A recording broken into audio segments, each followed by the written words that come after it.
Week 6. This is the only week in this study where we will be studying somebody, a character in the Old Testament, who is not one of God's people. Do not be fooled by the things he says. He is not one of God's people. We're talking about Balaam, son of Beor. If you think of him in modern terms, and I say modern very loosely, you could think of him something like an internationally renowned witch doctor. Someone who is considered to be very influential in the spiritual realms. You might say he was known for his way with the gods. That type of person in that day would have been highly trained in the arts, and I know this sounds weird, but I can't help that, of reading entrails. Generally speaking, they would be looking at, the word is haruspex, and it literally means one who looks at guts in Latin, which is why everything sounds cooler in Latin. They would sacrifice animals to whatever spiritual entity they were trying to influence. And then they would take the intestines and all the internal organs, particularly the liver. That has its own name, hepatomancy. And look at it, and if you saw blemishes or spots or whatever in certain places, that would indicate omens. And they would read these omens in these guts and then give the results to their customers. These were men of business, by the way. They were not like, altruists. So I want you to keep that in mind when you get to Numbers chapter 22 and you see that Balak the son of Zippor saw all that Israel had done to the Amorites, and Moab was in great dread of the people because they were many. Moab was overcome with fear of the people of Israel. And Moab said to the elders of Midian, their neighbors, this horde will now lick up all that is around us as the ox licks up the grass of the field. So Balak, the son of Zippor, who was king of Moab at that time, sent messengers to Balaam, the son of Beor, at Pethor, which is near the river in the land of the people of Ammon. We're talking modern northern Syria-ish. And called him, saying, behold, a people has come out of Egypt. They cover the face of the earth, and they are dwelling opposite me.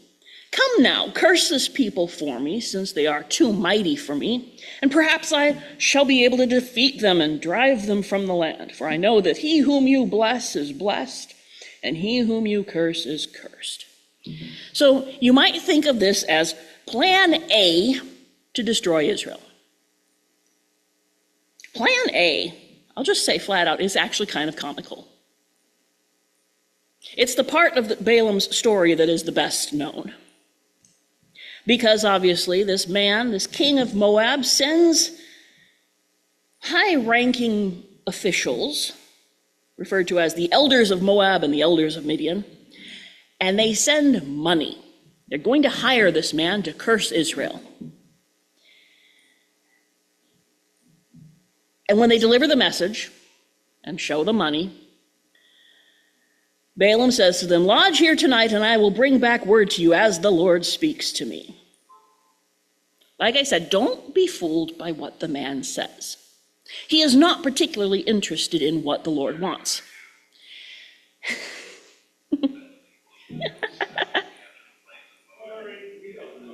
Numbers 22. All right, I'll sit down and...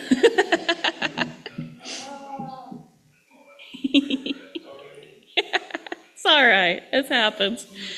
Sometimes technology goes a little weird. You just got to find the right button. But Balaam, he's used to this. He talks to spiritual entities and he finds out what they want. That's his thing. So he decides, Well, this is just business as usual. What you're going to find as we go along is that God is determined to show him it is not business as usual. This is not anything he's used to dealing with. So God came to Balaam and said, "Who are these men with you?" Oh, it sounds like he's messing with him from the start, to be honest. But Balaam replies, "Balak, the son of Zippor, king of Moab, has sent to me saying," etc. And he repeats the message. And God says to Balaam, "You shall not go with them. You shall not curse the people, for they are blessed." No can do. So in the morning, he says to the messengers, "Go to your own land, for the Lord has refused to let me go with you." So the princes of Moab rose and went to Balak and said, "Balaam refuses to come with us." This is the sort of story that when I was much, much younger, I read only on the surface. It took many years for me to learn such skills as reading between lines. But as you go through this, there are certain implications made. And one of the implications here, when it says Balak sent princes more in number and more honorable than these. Whenever you see the word honor or any form of it in this particular narrative, substitute wealthy, riches. So he basically sent more princes and more money. And some commentators suggest that in sending them away, Balaam had given the impression that he would have liked to if they had offered more money. We'll talk about that in more detail later. But the second delegation arrives with an additional message. "Let nothing hinder you from coming to me, for I will surely do you great honor." Translation, "I will give you lots of money. And whatever you say to me, I will do. Come, curse this people for me." But Balaam answered and said to the servants of Balak, "Though Balak were to give me his house full of silver and gold, I could not go beyond the command of the Lord my God." Don't believe what he's saying here, by the way. The Lord my God to do less or more. So you too, and here's why you don't believe what he's saying. "Please stay here tonight that I might know what more the Lord will say to me." He's hoping for a different answer. He's tempted. The money is really good.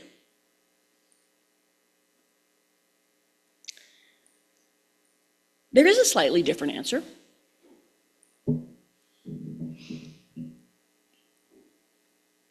The Lord came to Balaam at night and said to him, "If the men have come to call you, rise, go with them, but only do what I tell you." So Balaam rose in the morning and saddled his donkey and went with the princes of Moab. But God's anger was kindled because he went. God knows what was really going on inside this man's head. He knows this is not about being spiritual, it's about getting rich. But God has his own purposes here, because Balaam's not the only one who needs to know something here. But this part is the most ironic part, because this world-famous oracle, this prophet, receives an oracle himself from a very unlikely source. In fact, you might say an impossible source. The angel of the Lord took his stand in the way as Balaam's adversary. Now he was riding on the donkey, and his two servants were with him, and the donkey saw the angel. This man is supposed to be renowned for his, deep spirituality and his connection to the spiritual realm. But who sees the angel? The donkey. And yes, even back then, donkeys were known for being incorrigible and rather stupid. But the donkey saw it before he saw it, that this was a dangerous path to tread. And so the donkey, seeing the angel of the Lord standing in the road with a drawn sword in his hand, turned aside out of the road and went into the field. You can kind of see this. If you don't see the angel, all you see is trot, trot, trot, trot, off into the field, right? And Balaam struck the donkey to turn her into the road. The angel of the Lord stood in a narrow path between vineyards with a wall on either side. The donkey sees the angel of the Lord, and she pushes against the wall and presses Balaam's foot against the wall. All right, so now he's not just irritated, he's in pain. And he hits her again. The angel of the Lord went ahead and stood in a narrow place where there was no way to turn, either to the right or to the left. And the donkey saw the angel of the Lord, and she's like, no hope for it. She just lies down. Complete stop. Can't go forward, won't go backward. And Balaam's anger was kindled, and he struck the donkey with his staff.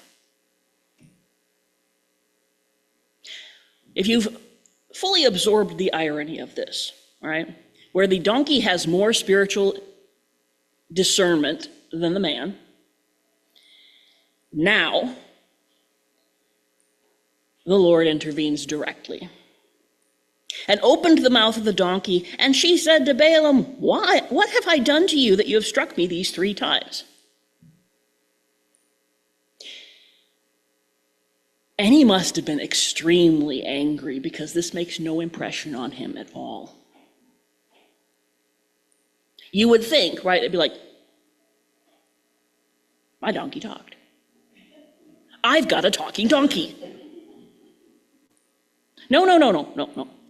No impression at all. Balaam says, he talks back to the donkey, because you've made a fool of me. The man is talking to a donkey, and the donkey made a fool of him. I wish I had a sword in my hand, for then I would kill you. And the donkey says, am I not your donkey on which you've ridden all your life long to this day? Is it my habit to treat you this way? He's being reasoned with by a donkey. The man has no spiritual discernment. He is determined to go his own way regardless. And when the donkey asks him these questions, all he says is, no. And then the Lord opens Balaam's eyes, and he sees the angel of the Lord standing in the way with a drawn sword in his hand. Well, he was looking for a sword just now, but this one's not pointed at the donkey. This one is pointed at him. And he bowed down and fell on his face. Finally, he sees what's going on. The angel of the Lord said to him, why have you struck your donkey these 3 times before? Behold, I have come out to oppose you, because your way is perverse before me. The donkey saw me and turned aside before me these 3 times. If she had not turned aside from me, surely just now I would have killed you and let her live. Then Balaam said to the angel of the Lord, I have sinned, for I did not know that you stood in the road against me.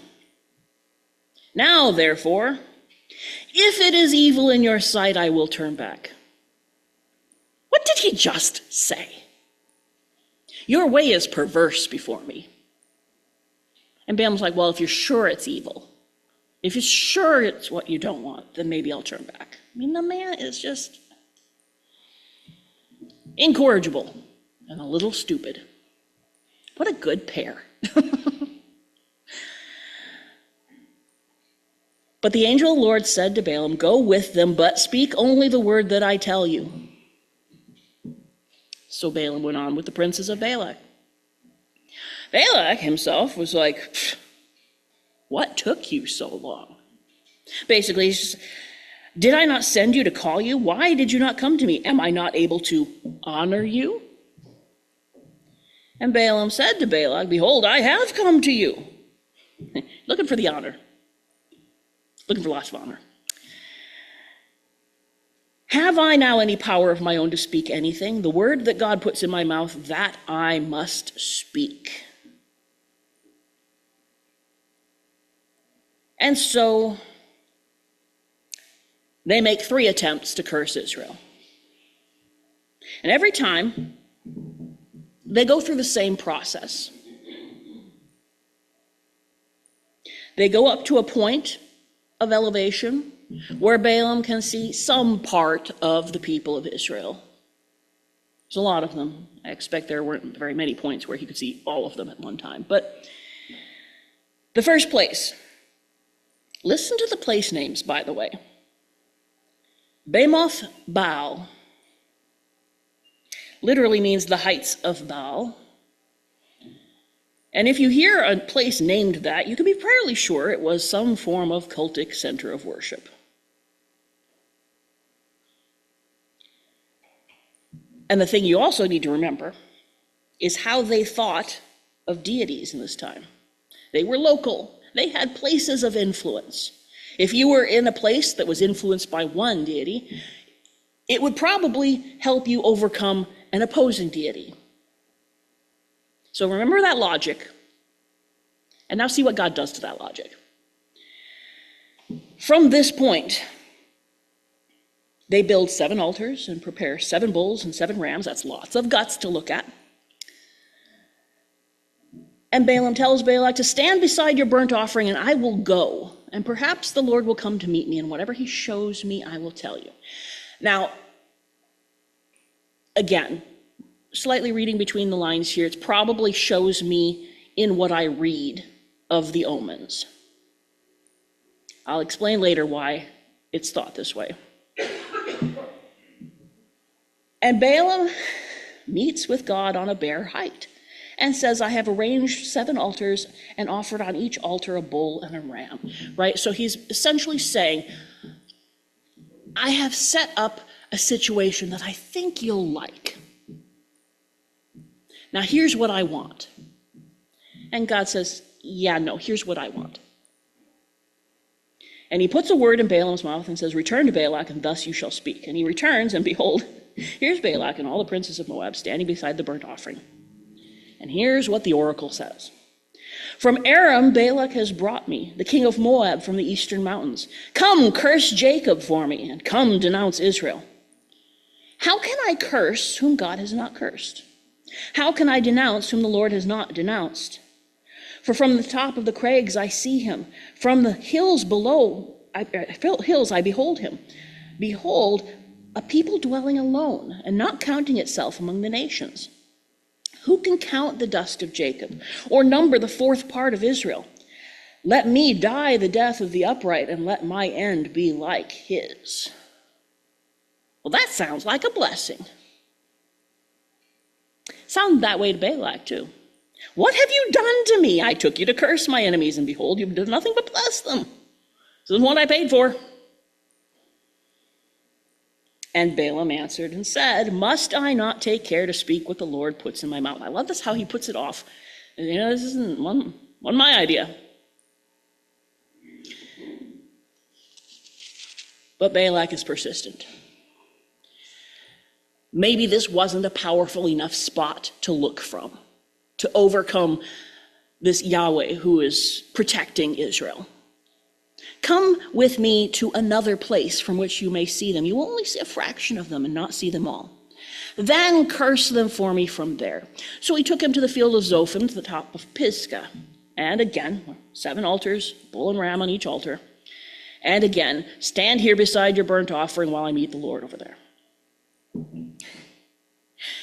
And again, the Lord met Balaam, put a word in his mouth, and said, return to Balak, and thus shall you speak. And here's what he spoke. Rise, Balak, and hear. Give ear to me, O son of Zippor. God is not man that he should lie, or a son of man that he should change his mind. Has he said, and will he not do it? Has he spoken, and will he not fulfill it? Behold, I received a command to bless. He has blessed, and I cannot revoke it. He has not beheld misfortune in Jacob, nor has he seen trouble in Israel. The Lord their God is with them, and the shout of a king is among them. God brings them out of Egypt and is for them like the horns of the wild ox.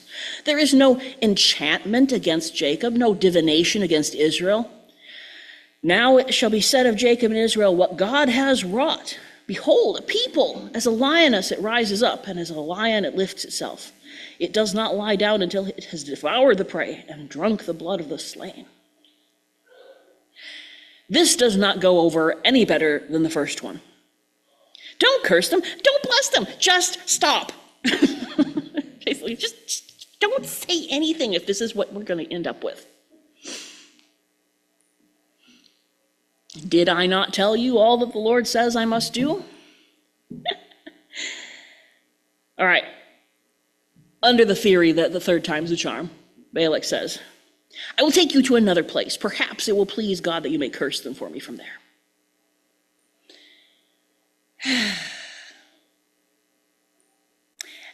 And so he takes Balaam to the top of Peor.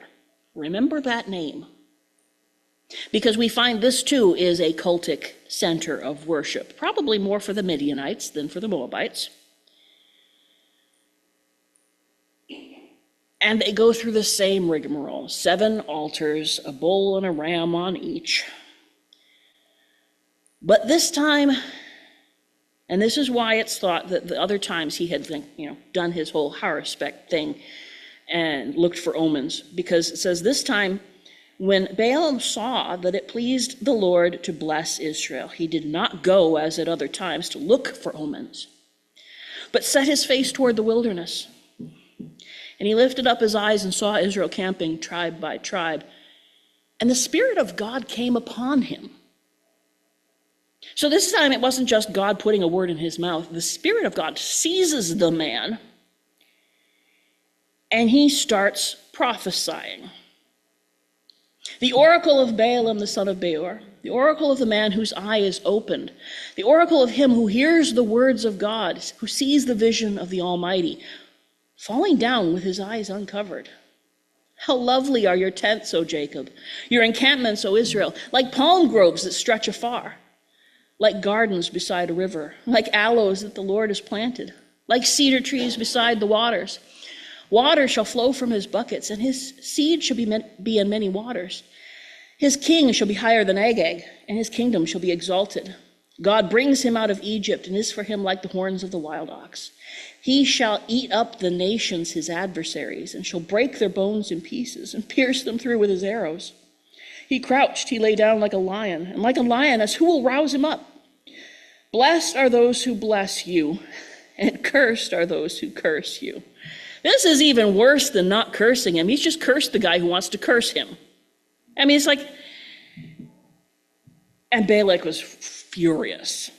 His anger is kindled against Balaam, and he struck his hands together, and he says, I called you to curse my enemies, and behold, you blessed them these 3 times.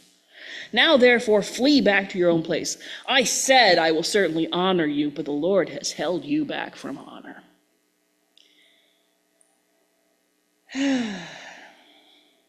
Plan A has failed. And Plan A has failed in such a way as to show that God cannot be manipulated like the spiritual entities they are accustomed to dealing with. Why do I say Plan A? This is the part of Balaam's story that you don't really hear much about. What you find, and at first you don't know Balaam has anything to do with it, is chapter 25. While Israel lived in that area, it says the people began to whore with the daughters of Moab. These invited the people to the sacrifices of their gods, and the people ate and bowed down to their gods, and so Israel yoked himself to Baal of Peor. Should sound like a very familiar place name to you. And the anger of the Lord was kindled against Israel, and the Lord said to Moses, take all the chiefs of the people and hang them in the sun before the Lord.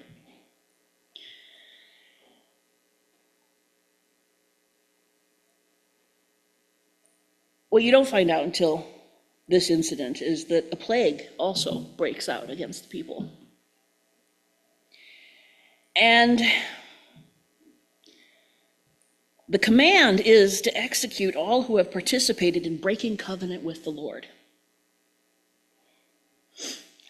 by giving way to the spiritual and sexual seduction of these, you might call them freelance priestesses of Baal among the Moabites and the Midianites. So in the midst of this, right, you have executions going on of those who are involved in breaking covenant. You have mourning and weeping going on because there's a plague rampaging through the camp. And in the midst of this, and this is one of those where you almost have to hear the tone of voice that it would be read in. And behold, absolutely disgusted, one of the people of Israel came and brought a Midianite woman to his family in the sight of Moses and in the sight of the whole congregation of the people of Israel while they were weeping in the entrance of the tent of meeting. So, all this is going on. The wrath of the Lord is breaking out. There's executions, there's weeping, there's mourning, and some twit named Zimri, who obviously cannot read the room, brings with him a woman thought to be probably a priestess of Midian, we'll find out why later, to participate in further seduction within view of the door of the tent of meeting. And when Phinehas, son of Eleazar, son of Aaron the priest, saw it, he rose and left the congregation and took a spear in his hand and skewered them both. And it says thus, the plague on the people of Israel was stopped, but not before 24,000 people died of it. And so Phinehas is commended by the Lord that he was jealous with the jealousy of the Lord for their purity, for their covenant faithfulness. And so God gives to him, he says, my covenant of peace, and it shall be to him and to his descendants after him the covenant of a perpetual priesthood, because he was jealous for his God and made atonement for the people of Israel. And then we get the identification of the man and the woman. Zimri, son of Salu, chief of a father's house belonging to the Simeonites, so kind of like a little mini prince himself. And the woman, a Midianite woman, Cosbi, daughter of Zur, tribal head of a father's house in Midian.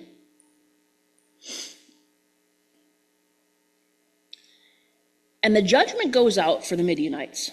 Harass the Midianites and strike them down, for they have harassed you with their wiles, with which they beguiled you in the matter of Peor.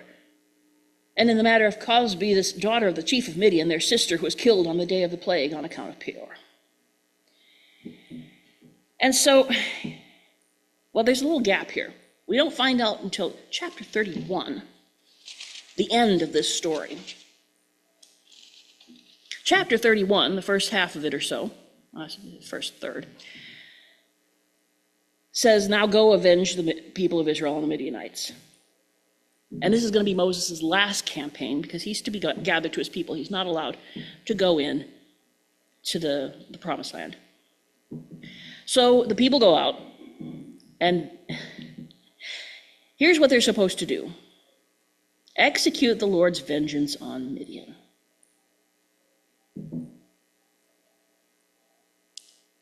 And that's difficult for people to accept. But it gets worse.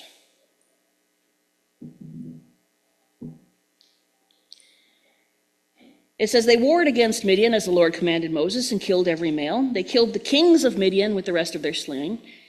Evi, Rechem, Zur, oh, well, that's Cosbi's father, Hur, and Reba, the 5 kings of Midian. And then another name pops up, fairly familiar one. And they also killed Balaam, the son of Beor, with the sword. Interesting that he was in company with these 5 kings.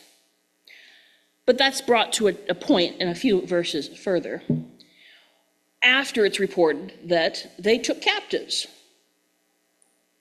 And the captives were the women of Midian and their little ones. And Moses and Eleazar the priest and all the chiefs of the congregation went to meet them outside the camp. And Moses was angry with the officers of the army, the commanders of thousands, commanders of hundreds, who had come from service in the war. And here's why he was angry. Have you let all the women live? Behold, these, on Balaam's advice, caused the people of Israel to act treacherously against the Lord in the incident of Peor. And so the plague came among the congregation of the Lord. Now therefore, kill every male among the little ones and every woman who has known man by lying with him. And that's even harder for people to accept. It's passages like this that make people who call themselves progressive Christians say things like, well, I could never respect a God who isn't as moral as I am. No fooling. Yeah, that's a direct quote. But think about this. Plan A was ridiculous. There's no way they could have ever manipulated God into cursing Israel. Plan B was lethal. Because if you can't get God to curse the people, you can get the people to betray God. And Israel would have been destroyed if Plan B had worked the way it had meant to. And so God's instructions to them are accordingly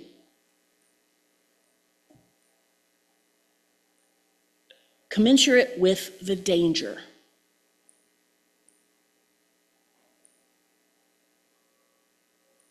That is how seriously God takes his covenant.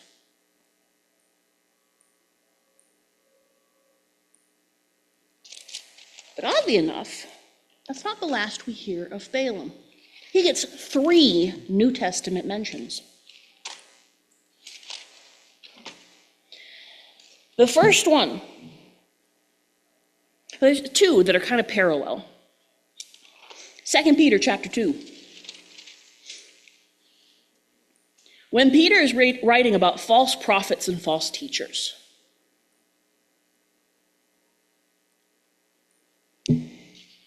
he is describing them, right? Bold and willful. They do not tremble as they blaspheme the glorious ones, etc., etc., etc. And he gets down to eyes full of adultery, insatiable for sin. They entice unsteady souls. They have hearts trained in greed. Accursed children, forsaking the right way, they have gone astray. They have followed the way of Balaam, son of Beor, who loved gain from wrongdoing, but was rebuked for his own transgressions.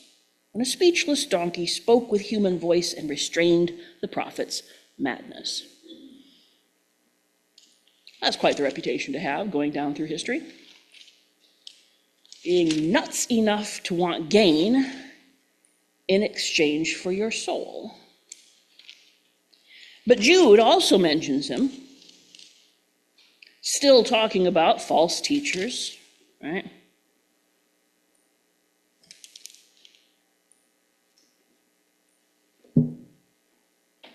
Jude verse 11, woe to them, they walked in the way of Cain and abandoned themselves for the sake of gain to Balaam's error and perished in Korah's rebellion. Now there's a trio. Cain, the first murderer. Korah, the one who decided that anyone should be able to be a priest, since all the people are holy, and was swallowed alive by the earth and burned up and all that. His whole group, they died really nasty deaths. And in the middle of them, there's Balaam, who abandoned himself for the sake of gain.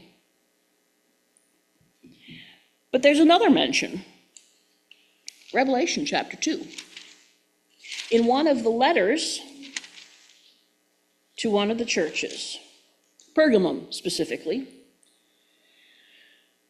where the Spirit says, I know where you dwell, where Satan's throne is, yet you hold fast my name, and you did not deny my faith, even in the days of Antipas, my faithful witness, who was killed among you, where Satan dwells.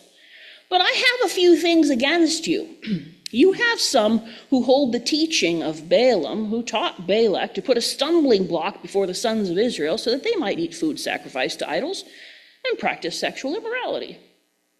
So also you have some who hold to the teaching of the Nicolaitans. Therefore repent. So here we have false teachers who stir up spiritual and sexual seduction among the people of God and lead them astray to betray the covenant God made with them. So, though Balaam is not one of God's people, he does make a pretty good bad example. that it isn't always the spiritual schemings that will get people, but rather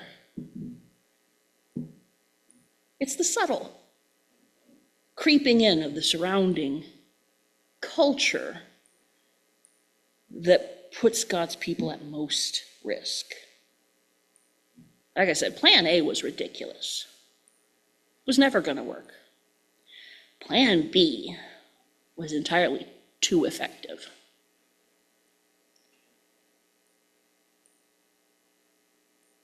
If they can get God's people to live just like the people of the world, they've won. And Balaam shows us this. Shrewd fellow. Liked money a lot, apparently. But someone to keep in mind.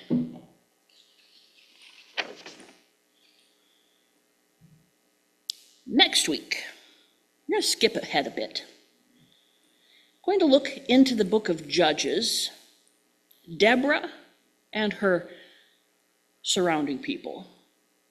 Not somebody we often get to look at, Deborah, but that should make her even more interesting, I would think.